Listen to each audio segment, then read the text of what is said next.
Alright, on to the next passage. This passage is adapted from Strap Hanger, Saving Our Cities and Ourselves from the Automobile. So right away we can get the idea that we're talking about the automobile, and if we're saving our cities and ourselves from it, well then we're probably not using them so much. So an argument against the use of, possibly. Alright, though there are 600 million cars on the planet and counting, there are also 7 billion people, which means that for the vast majority of us getting around involves taking buses, ferry boats, commuter trains, streetcars, and subways. Pretty straightforward so now, right? Just when you consider it, cars might seem to be pretty popular, but when you look at the numbers, they're actually in a small minority.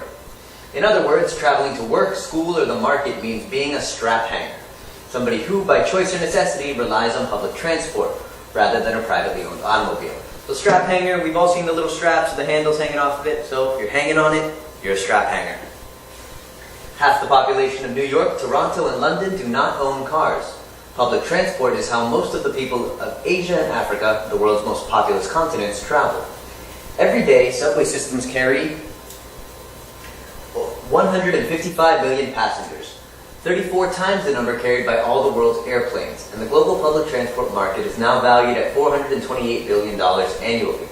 A century and a half after the invention of the internal combustion engine, private car ownership is still an anomaly. Alright, so talking about just how often and how widespread the use of public transport is, and how much money it's making. And we're saying a century and a half after, so 150 years, even after 150 years of the invention of the engine, still private car ownership, that's actually not, well, it's abnormal, if you will. It's not what is normal, an anomaly. And yet, public transportation